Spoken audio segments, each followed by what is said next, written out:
My wife, who recently started a new job and made some new friends, has been acting differently. These friends are quite different from our usual circle, leaning towards hardcore feminism and social justice warrior perspectives. Initially, I found it amusing, but over the last 3 months, things have taken a disturbing turn. We've been married for 12 years and have 2 kids aged 11 and 9. Lately, my wife has been accusing me of things that seem nonsensical, attributing historical oppression to our relationship. Small gestures of love and care are suddenly turning into reasons for fights.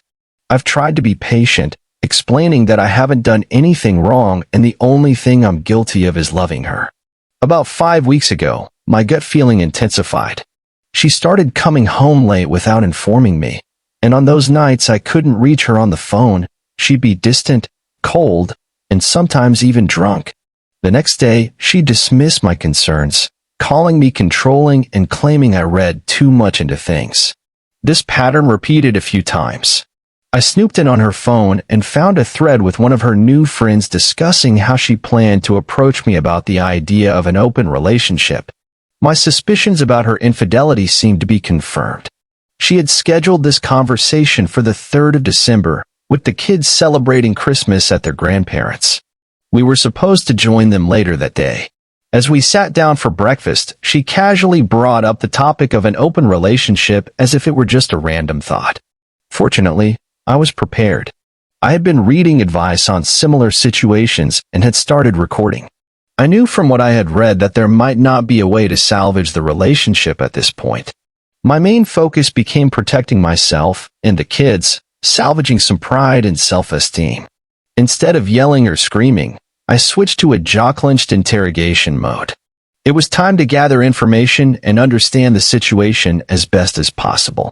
I could sense the tension escalating as my wife, initially confident, crumbled at the sight of my expression. I cut through the attempts to feign innocence, demanding honesty in this conversation about our relationship. If you want to talk, don't treat me like an idiot, I asserted. Be honest. If you lie now, there's no point in discussing anything. You've destroyed my trust. Frustration builds as I press for the truth, sensing there's more than she initially admitted. I make it clear that honesty is non-negotiable for any meaningful conversation to take place. The ultimatum hangs in the air. Be truthful or our marriage ends. The revelation unfolds, and she confesses to 2 affairs and plans to sleep with a colleague, asserting her right to do so without my control. Shocked, I delve into the details, seeking names, marital statuses, protection use, anything to grasp the reality of the situation. As if that's not enough, she drops the bomb about setting me up with her friends, insinuating an open relationship mirroring her colleague's purported situation. I have seen that friend. I would not touch that vile creature with a bar pole, let alone my pole. The absurdity of the proposal is not lost on me, and I vehemently reject the idea. I decide to investigate further. I ask for her phone, and she provides the pattern to unlock it, seizing an opportunity when she steps away.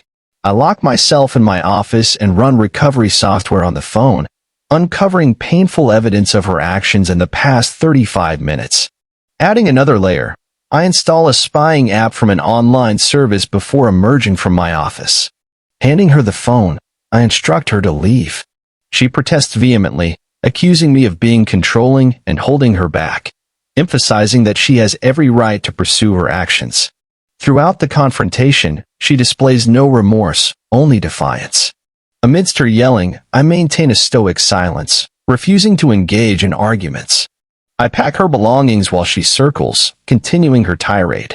Eventually, I find myself at the front door, standing silently until she exhausts her verbal onslaught. As she leaves, I inform her that she's now single, free to do as she pleases, as I won't be controlling her anymore. The door slams shut, locking her out. Later, I witness her discussing the situation with her friends. Instead of offering support or urging her to reconsider her actions, they fuel her determination. They tell her she's entitled to more, that she deserves better than me, and that my threats are empty. What's even more alarming is how they advise her to use false accusations of domestic abuse against me, citing their own experiences. In response, I've ordered cameras to document everything. The need for such measures is unsettling, as I'd never posed any threat to her. To add to the shock, she's arranging a meeting with her affair partner at a hotel. I felt compelled to intervene, so I tracked down the partner's wife, informed her of the ongoing affair, and shared details about their planned encounter. The fallout was intense. The wife confronted them at the hotel, capturing my wife getting dressed on video. It was a gut-wrenching sight that left me nauseated. In the midst of this chaos, I messaged my wife, expressing my knowledge of the situation and making it clear that I want no further contact with her. It's bewildering to witness her disconnect from reality, treating our divorce as some kind of competition. I can't comprehend the delusional mindset driving her actions. To ensure everyone is aware of the truth, I logged into her family WhatsApp group, announced our divorce due to her infidelity, and then disconnected from the group. I've received calls and messages from her side, but I haven't mustered the energy to engage with them. Instead, I reached out to my parents, laying bare the painful details of the situation. My father made it clear that my wife wouldn't be welcomed for Christmas. I've had a conversation with my boss, and he's given me time off until mid-January to sort through the mess my life has become. As I try to make sense of everything, I find myself monitoring my wife's increasingly frantic discussions with her new friends. It's almost surreal to witness her clinging to these connections, seemingly oblivious to the fact that she's lost her family, her marriage is over, and these new relationships don't truly care about her. Her attempts to insert herself into our Christmas celebrations have been met with firm boundaries from my father, even the threat of involving the police if she doesn't leave. Meanwhile, I'm here grappling with the emotional turmoil and the painful reality that my family has unraveled. The shock that initially enveloped me is giving way to intense pain. Reading their chats, interacting with her messages, it all feels like a dagger to the heart. I've only responded to her twice, each time reinforcing that the person she has become isn't the wife I knew and loved.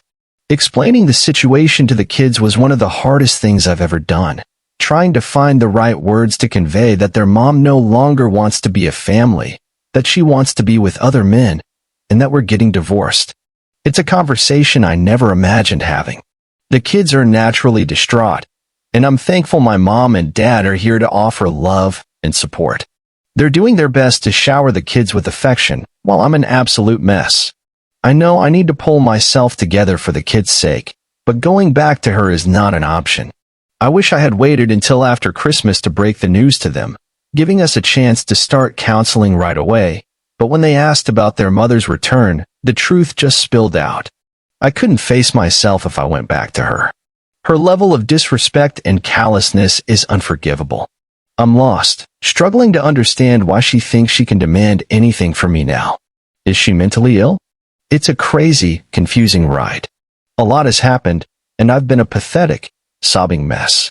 I became obsessed with reading my wife's chats with her friends, and the things she said were insane and hurtful. What really broke me was when she described our marriage and kids as burdens that prevented her from being a successful woman, according to her. I was an oppressive force holding her back. As I read and reread her words, I realized there were no details or examples of how we were burdens. In fact, I've supported her in every way financially, emotionally, and in pursuing her dreams. It's still disheartening to see the reality distorted in such a hurtful way. Jason, Johan, and Frank, my lifelong buddies, have been my rock. Dad filled them in on everything, and they took charge, even preparing dinner while I was out of it. I broke down again, and it wasn't until Friday evening that I started coming back to myself. Jason, with his military background, connected me with his counselor via Zoom. Despite specializing in amputations, the counselor's insights into emotional recovery resonated with me. The analogy of the dead part of my identity being like phantom pain from a missing limb struck a chord. Hours of conversation with Jason have been steadily helping me improve. Johan, the quiet IT security executive, surprised me. He arranged a call with a lawyer from a top-notch firm, covering the costs without a second thought. His way of repaying me for the beatings he took on my behalf during our childhood speaks volumes about his character. Frank, the teacher with 7 kids, has been a godsend for my children. His support ensures they're well taken care of while I navigate this tumultuous period. Yesterday was a hectic day, starting with an early morning STD screening after discovering an unpleasant surprise from my soon-to-be ex-wife. The revelation transformed my self-pity into anger, prompting a decision to fight for full custody. I decided not to give her anything if I can help it. In a surprising turn, the lawyer managed to track down the ex-husband of my wife's feminist friend who bragged about screwing him over. It turns out it wasn't too difficult using court documents. The support from my dad and friends is giving me strength as I brace myself for the challenging journey ahead. Talking to the ex-husband of my wife's friend on WhatsApp was eye-opening. The harrowing details of what he went through painted a grim picture, and it hit me that I need to brace myself for a similar battle. Hearing about his struggles, homelessness, and limited access to his kids was heartbreaking. It gave me a glimpse of what my soon-to-be ex-wife might put me through. I recognize the disadvantages men often face in the court system, but I'm determined to fight with everything I have. I decided to take a proactive stance, gathering tons of evidence to strengthen my case. The lawyer suggested a preemptive strike, a restraining order based on her openly anti-male comments, especially for the sake of my son. Growing up in a household with such a negative parental figure is undoubtedly damaging. I gave the green light to the lawyers to proceed with the restraining order. She's expected to be served today.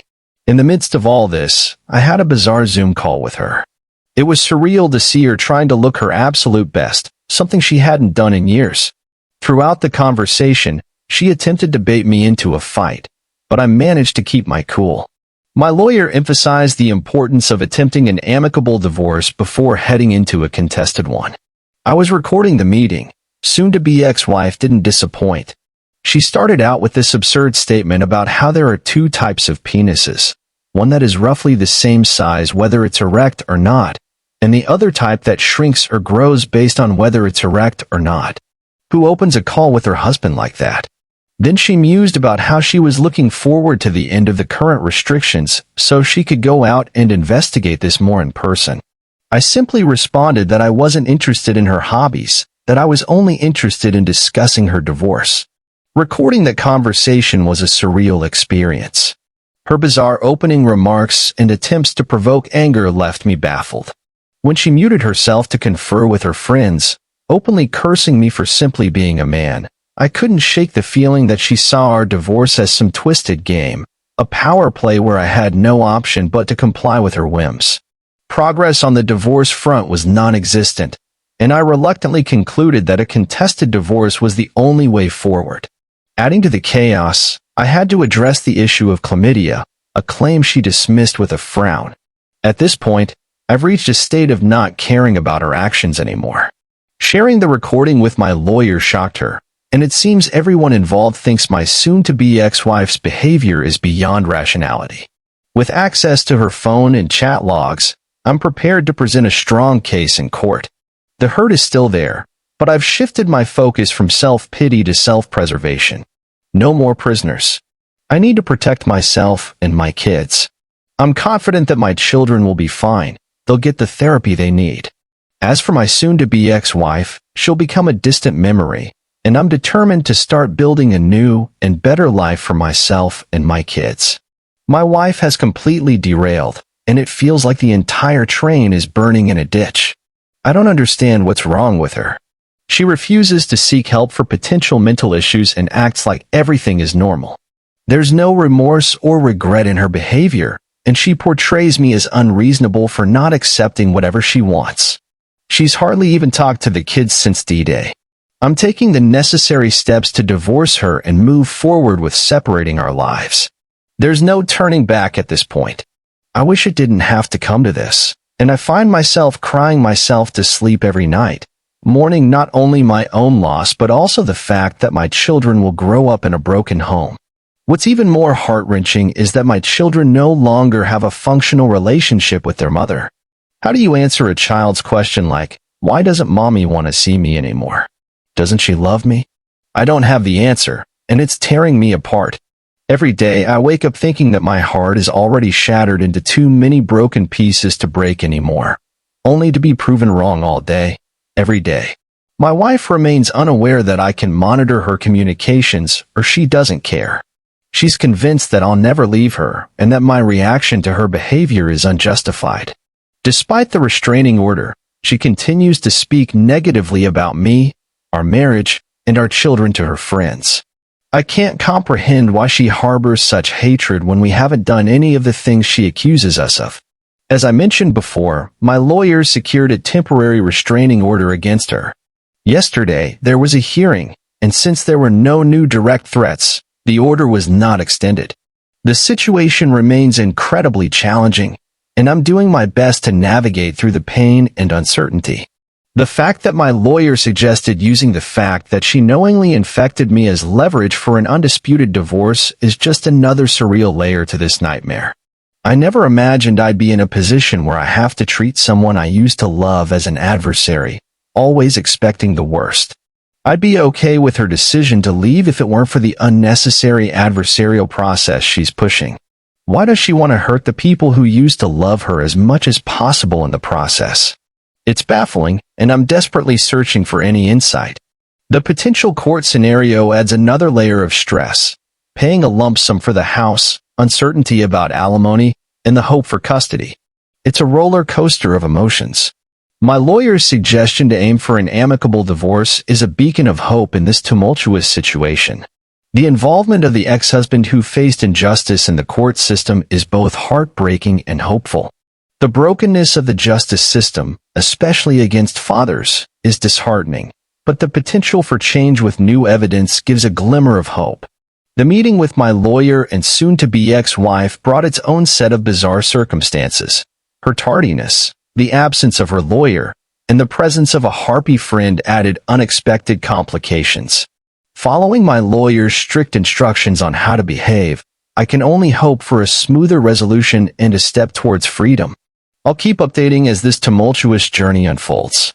In the midst of this surreal meeting, my lawyer laid down some ground rules. No negative reactions to insults, respond non-confrontationally, and maintain silence.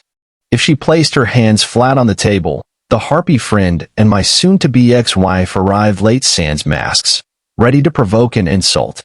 Their attempts at winding me up were relentless, and my lawyer tried to steer the discussion toward the divorce, but they seemed more interested in their own jokes and insults. Their laughter at my expense was cringe-worthy, and I couldn't fathom what was happening. I maintained a mostly silent presence, occasionally responding with non-committal phrases. The absurdity reached its peak when my lawyer presented the proposed settlement for an amicable divorce, offering a generous lump sum of $50,000 for the house equity and investments. My soon-to-be ex-wife eagerly wanted to sign immediately. Her excitement prodded by the harpy duo, overshadowing any interest in reviewing the rest of the agreement. My lawyer, sensing something was amiss, made a quick call, and suddenly there was a flurry of activity. Identity documents were requested, and we were asked to sign copies. The meeting took an unexpected turn, leaving me bewildered by the unfolding events. After the meeting, the notary stamped the agreement, and my lawyer, practically standing on the palm of her hand, thanked my soon-to-be ex-wife and the harpy. They left in haste, leaving the copy of the agreement on the table. Once they were out of sight, my lawyer congratulated me, emphasizing the unusual nature of this negotiated divorce session. She assured me that she would send my soon-to-be ex-wife's copy after a hearing in front of the judge or if she hired legal representation. On the surface, it seemed like I might have a smoother divorce than initially anticipated. My lawyer promised to call in every favor to expedite a hearing with the judge, likely through a video call. Following advice from Reddit, I had also hired a private investigator who provided photos of my wife with 2 different men at different bars and going to a hotel with one of them. My soon-to-be ex-wife had signed for full custody with only a one-time payment of $50,000, and I now needed to find the money with a plan in place and support from Ihan, who offered to front the entire amount if needed. I was on the path to freedom. Despite the progress, I couldn't shake the feeling of unreality, half expecting her to pull false accusations out of her hat. Following my lawyer's advice, I maintained a low profile, paid for everything as usual, and refrained from initiating any action until the hearing. Now all that was left was to be patient and hope for the best.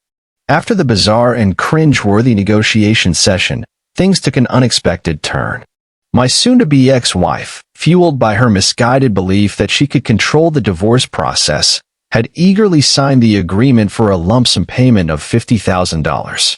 Little did she know that her lack of legal representation and hasty decision-making would lead to her downfall. As soon as the ink dried on the agreement, my lawyer swiftly initiated the necessary legal procedures. The hearing with the judge took place sooner than expected, and the judge approved the divorce settlement. My wife was left with only the agreed-upon lump sum, and the rest of our assets were securely in my possession. Unfortunately, the rapidity of the legal proceedings caught my soon-to-be ex-wife off guard. With no time to secure alternative living arrangements, she found herself without a home. The lump sum she had received was quickly depleted as she spent it recklessly on extravagant outings with her friends, who were more than willing to enjoy the windfall. However, the illusion of camaraderie among her friends quickly shattered. With no more financial benefit to gain from her, they dumped her unceremoniously.